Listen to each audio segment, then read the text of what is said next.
4월 13일 오늘 하나님의 말씀은 창세기 11장 말씀입니다.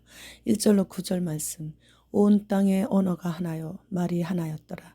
이에 그들이 동방으로 옮기다가 신할 평지를 만나 거기 거류하며 서로 말하되 자 벽돌로 만들어 견고히 굽자 하고 이에 벽돌로 돌을 대신하며 역청으로 진흙을 대신하고 또 말하되 자 성읍과 탑을 건설하여 그 탑 꼭대기를 하늘에 닿게 하여 우리 이름을 내고 온 지면에 흩어짐을 면하자 하였더니 여호와께서 사람들이 건설하는 그 성읍과 탑을 보려고 내려오셨더라.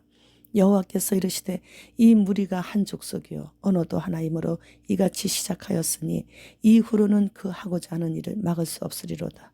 자 우리가 내려가서 거기서 그들의 언어를 혼잡하게 하여 그들이 서로 알아듣지 못하게 하자 하시고 여호와께서 거기서 그들을 온 지면에 흩으셨으므로 그들이 그 도시를 건설하기를 그쳤더라. 그러므로 그 이름을 바벨이라 하니 이는 여호와께서 거기서 온 땅의 언어를 혼잡하게 하셨음이니라.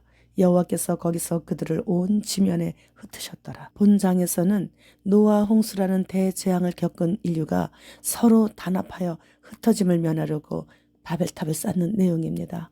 창세기 9장 1절 하반절 말씀. 생육하고 번성하여 땅에 충만하라. 그렇게 말씀하신 하나님의 뜻과 대립하기로 아주 작정한 것이죠. 온 땅에 하나의 언어로 소통하게 되자 흩어져 번성하라고 하신 하나님의 말씀에 불순종을 하는 시작이 흩어짐을 막기 위해 성을 쌓는 일부터 하고 있어요.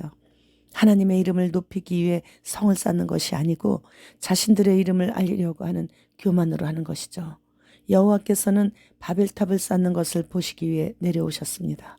지금은 성령님께서 오순절날 아예 이 땅으로 내려오셔서 우리와 함께 항상 거하시고 계시지만 예수님 오시기 전에는 성령 하나님께서 가끔 한 번씩 땅에 내려오시곤 하셨었죠. 성령 하나님께서 이 땅에 내려오셔서 백성들이 하나님을 대적하는 바벨탑을 쌓을 수 있는 것이 언어가 하나이기 때문임을 아시고 바로 언어를 지역마다 다르게 바꿔버리셨습니다.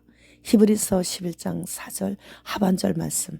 그가 죽었으나 그 믿음으로써 지금도 말하느니라. 그들은 자신들의 이름을 내기 위해 바벨탑에 이름을 새겨 넣었죠. 그러나 지금 그들이 누군지 전혀 기억되지도 않고 있고 흔적도 없이 사라져버렸지만 이름도 빛도 없이 하나님을 경외하고 오직 하나님의 이름만 나타내려고 했던 믿음의 사람들의 이름은 영원히 기억되고 있다고 이렇게 히브리서에 기록해 놓으셨습니다. 시편 10장 2절 말씀. 악한 자가 교만하여 가난한 자를 심히 압박하오니 4절 말씀. 악인은 그의 교만한 얼굴로 말하기를 여호와께서 이를 감찰하지 아니하신다 하며 그의 모든 사상에 하나님이 없다 하나이다. 교만한 자의 특징은 가련한 자를 심히 압박하면서도 긍휼의 마음이 없다는 것은 곧 사탄이 저들의 아비이기 때문이죠. 또한 교만한 자는 여호와께서 이것은 잘 모르신다고 하며 하나님이 없다고 해요. 누구와 함께 하느냐에 따라 영원히 사는 곳이 갈라집니다. 속이는 자와 함께하면 전지전능하신 하나님이 보이지가 않게 되고 하나님이 없다고 생각하게 돼요. 베드로전서 5장 5절 하반절 말씀. 하나님은 교만한 자를 대적하시되 겸손한 자들에게는 은혜를 주시느니라. 사탄의 대표 본성이 바로 교만이죠. 따라서 가련한 자를 압박하는 자들과 하나님은 없다고 하는 자들은 다 교만한 자들이에요. 하나님은 무슨 죄든 다 용서해 주시는데 교만한 자만큼은 결코 용서하시지 않으시고 대적해 버리십니다.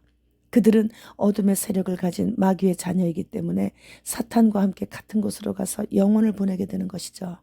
이러한 사실을 알 수 있는 것은 우리의 미래가 어떻게 되는 것인지를 이미 기록으로 하나님께서 성경을 통해 우리에게 남겨놓으셨기에 알 수 있는 것이죠.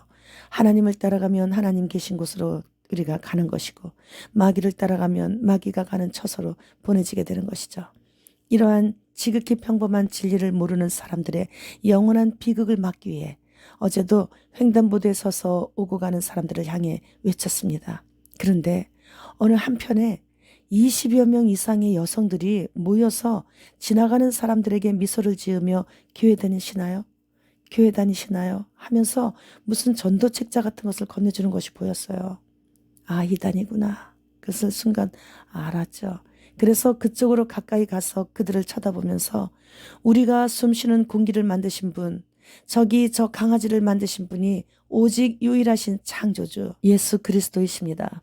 내가 길이요 진리요 생명이니 나로 말미암지 않고는 하나님 아버지께로 갈 자가 없습니다. 라고 말하면서 예수 그리스도 외에 다른 신은 없다고, 여러분의 영혼이 지금 떠난다면 어디로 갈 것인가? 돌아갈 본향은 있습니까? 이곳에서 준비하십시오. 라고 그들을 계속 쳐다보면서 외쳤어요.